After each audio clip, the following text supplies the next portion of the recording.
Hello students, in unit 5 हमने बहुत सारे एग्जाम्पल काउंट कर लिए, ठीक है। और लास्ट वीडियो लेक्चर में हमने इल्यूस्ट्रेशन भी काउंट किए हैं। 5.7, 5.8, 5.9 ये सारे एग्जाम्पल काउंट किए, ओके। तो उसी के रिलेटेड है एक्सरसाइज में 5.16, वो आपको होमवर्क में करना है, ओके। खुद ही ट्राई करना है, एकदम इजी है, आपको आ जाएगा। उस टाइप का एग्जाम्पल हमने पहले भी काउंट किया है, लेकिन अभी जो है 3 मार्क्स में आईएमपी है वो एग्जाम्पल है यहाँ पे 5.15.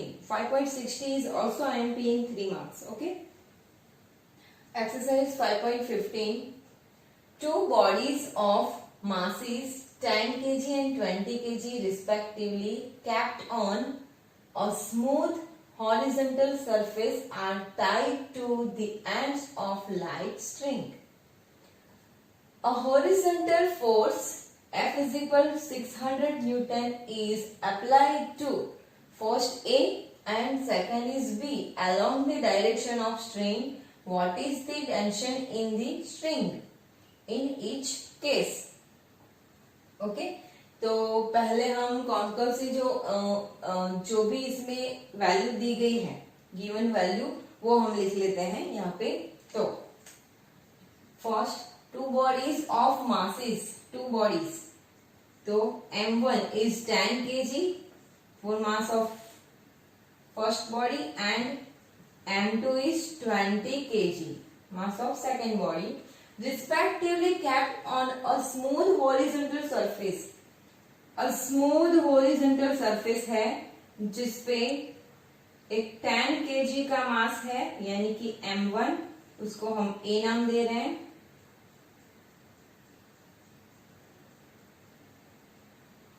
दूसरा 20 kg है,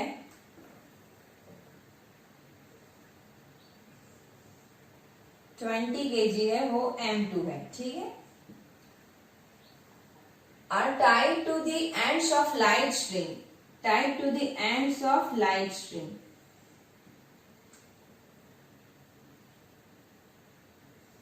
This, okay. A horizontal force F is equal 600 Newton is applied to a first A, यानी कि A, ये हमारा B है। इसको horizontal force जो यानी कि horizontal surface की डायरेक्शन में इसको दे रहे हैं, first A side, like this direction, okay। तो उसमें हम दे रहे हैं M1 को, here is force F is equal 600 Newton, okay। तो इस डायरेक्शन में उसको फोर्स लग रहा है। आफ्टर देन बी, तो सेकेंड फिगर में हम बी को देंगे यहाँ पे, okay. What is the tension in the string in each case? What is the tension? तो वो तो हमें पता है कि when we stretch the string, okay, what happen? The tension is generate in the string, okay. तो यहाँ पे भी टेंशन जनरेट हो रहा है कि जैसे आप F इज इक्वल 600 न्यूटन से आप ऐसे ऑब्जेक्ट को खींचोगे, दोनों ऑब्जेक्ट यहाँ पे एक ही स्ट्रिंग के साथ बंधे हुए हैं, तो ये ऑब्जेक्ट को जब आप खींचोगे, यहाँ ये M1 कितना है 10 kg, ये 20 kg का है, ओके। तो इतने न्यूटन, इतने फोर्स के साथ आप ऑब्जेक्ट को ये खींच रहे हो, तो पहले ये ऑब्जेक्ट थोड़ा सा खींचेगा, ठीक है। ये ऑब्जेक्ट थोड़ा सा मूव करेगा, उसके बाद क्या होगा? तो ये जो स्ट्रिंग है इस पे क्या जनरेट होगा? या फिर आपके हिसाब से क्या है कि ऐसा हो सकता है कि ये ऑब्जेक्ट को आप खींचो तो वो डायरेक्टली ये भी खींच जाएगा? ऐसा नहीं होता, राइट। क्या होगा? तो जैसे ये ऑब्जेक्ट थोड़ा सा ऐसा मूव करेगा तो पहले इस पे टेंशन जनरेट होगा, जिस डायरेक्शन में आप खींच रहे हो उसके अपोजिट टेंशन जनरेट होता है, opposite. How? Because this object is are 20 kg, ओके। ये जो ऑब्जेक्ट है इसका 20 kg है, मास की वजह से वो इनर्शिया में पड़ा हुआ है अभी। तो ये क्या करेगा? स्ट्रिंग को अपनी ओर खींचेगा, ये ऑब्जेक्ट स्ट्रिंग को अपनी ओर खींचेगा जब ये ऑब्जेक्ट ऐसे जाएगा, तो राइट। तो ये अपोजिट फोर्स लगेगा इस पे। दूसरा कि ये जो फोर्स लगा रहा है इस डायरेक्शन में, स्ट्रिंग को इस डायरेक्शन में खींच रहा है, तो इसके फोर्स से ज्यादा अगर 600 न्यूटन ज्यादा हो गया तो ये ऑब्जेक्ट भी आ जाएगा। तब स्ट्रिंग को कौन सी डायरेक्शन में वापस फोर्स लगेगा? तो इसी डायरेक्शन में लगेगा, राइट। आप फिगर इमेजिन कर सकते हो, जैसे आप खींच रहे हो तो फर्स्ट ऑब्जेक्ट आया, फर्स्ट ऑब्जेक्ट जैसे ही स्टार्ट हुआ मोशन में, यानी कि F इज इक्वल ma, उस पे लग गया तो वो स्ट्रिंग पे फोर्स लगेगा, स्ट्रिंग पे पहले अपोजिट लगेगा फोर्स, क्योंकि वो ऑब्जेक्ट उस पे अपोजिट फोर्स लगा रहा है। ओके, जैसे ही वो अपोजिट खत्म हुआ तो वो भी ऐसे आ जाएगा, क्योंकि ये स्ट्रिंग खींचने लग जाएगी तब। ओके, तो ये स्ट्रिंग खींचने लग गई इस डायरेक्शन में, तो ये फिर ऑब्जेक्ट वापस इस डायरेक्शन में स्टार्ट हो जाएगा। क्लियर? तो यहाँ पे देखो दो इक्वेशन हमें मिल रहा है, एक तो F, यहाँ पे टेंशन जनरेट हो रहा है, एक इस डायरेक्शन में जनरेट हो रहा है, दूसरा इसी डायरेक्शन में जनरेट हो रहा है। किसके लिए जनरेट हो रहा है वो आपको दिख रहा है अभी, ठीक है। तो जैसे आप फर्स्ट ऑब्जेक्ट पे फोर्स लगा रहे हो तो अपोजिट डायरेक्शन में मिल रहा है, यानी कि इक्वेशन क्या मिलेगा आपको, तो F minus T is equal, ये मोशन में आ जाएगा, M मोशन में यानी A। ओके, तो यहाँ पे हम लिखते हैं so for case one,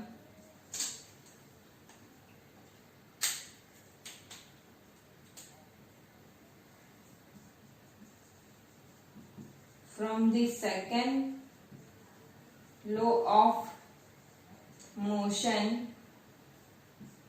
F is equal क्या होगा, m। Okay, from the second law of motion F is equal m।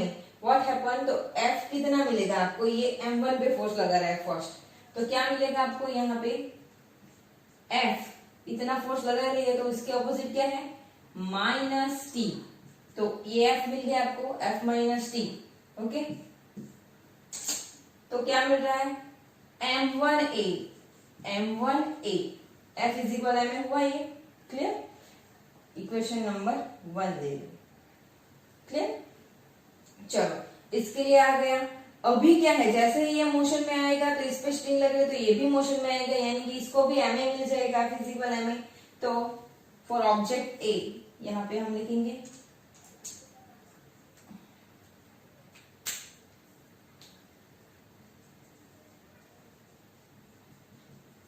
For object A के लिए हुआ बनाएंगे, ठीक है। यहाँ पे for object B, object B के लिए क्या मिलेगा आपको, तो इस डायरेक्शन में फोर्स लग रहा है, तो टेंशन भी इसके लिए इसी डायरेक्शन में स्ट्रिंग में जनरेट हो रहा है। देखो, यानी कि F is equal he T बन जाएगा, तो F इज इक्वल T ही आपको मिलेगा। ओके, तो इज इक्वल क्या होगा, m2a, क्या मिलेगा, m2a। तो आप ना लिखो F2 चलेगा, क्योंकि हमें टेंशन फाइंड करना है। Clear? Now take ratio of this two equation, take ratio of this both equation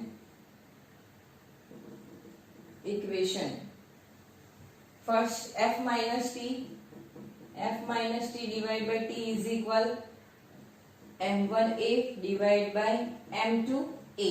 क्या होगा, acceleration cancel, here is divide term F by T minus T by T is equal क्या होगा, m1 by m2। चलो, तो T और T cancel, यानी कि यहाँ पे क्या मिलेगा आपको, 1 मिल जाएगा, 1 is equal m1 by m2। -1 को राइट की ओर ले लो, F by T is equal m1 by m2 plus 1। चलो, वैल्यू रख लेते हैं इसमें, तो F यानी 600 Newton divide by T is equal m1 10 और m2 20 प्लस 1। एलसीएम लो यहाँ पे, तो क्या होगा, 600 divide by T is equal 20 into 1, 20 plus 10 यानी 30 डिवाइड बाई 20, तो क्या मिलेगा, 600 डिवाइड बाई 3 T 0 0 3 बाई 2, तो टेंशन क्या मिलेगा आपको, 600 into 2 by 3 divide by 3, T is equal क्या मिलेगा आपको, 400 Newton. Clear?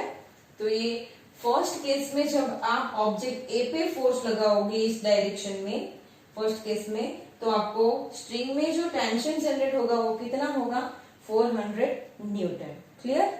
Now for second case, case 2। Okay, तो केस 2 के लिए मैं आपको फिगर बना के दे रही हूं, आपको काउंट खुद ही करना है। क्लियर? तो केस 2 में क्या है, तो ये आपका M1 और ये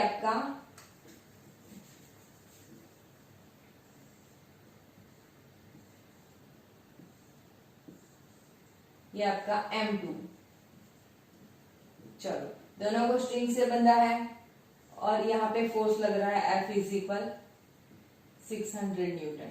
ओके, इस डायरेक्शन में भी फोर्स लग रहा है, तो यहाँ पे टेंशन कुछ इस डायरेक्शन से जनरेट हो रहा है। तो आप यहाँ पे देख सकते हो कि जैसे आप खींचोगे तो ऑपोजिट फोर्स यहाँ पे ऐसे लगेगा और M1 इसी डायरेक्शन में जाएगा, तो उसको टेंशन यहीं पे मिलेगा। ओके, सो इसके लिए आपको पूरा एग्जांपल कुछ इस टाइप से इक्वेशन बना के खुद ही काउंट करना है। क्लियर? तो इसके लिए क्या आंसर आता है वो आपको फाइंड करना है। क्लियर? तो ये 3 मार्क्स में IMP है, सेम है एग्जाम्पल में, इसमें कोई प्रॉब्लम नहीं है। जैसे ही हमने इसके लिए इक्वेशन बनाया है तो इसी के हिसाब से आप इसके लिए इक्वेशन बनाओ और काउंट कर लो। क्लियर? ओके, तो नेक्स्ट टॉपिक हम नेक्स्ट वीडियो लेक्चर में देखेंगे। Thank you.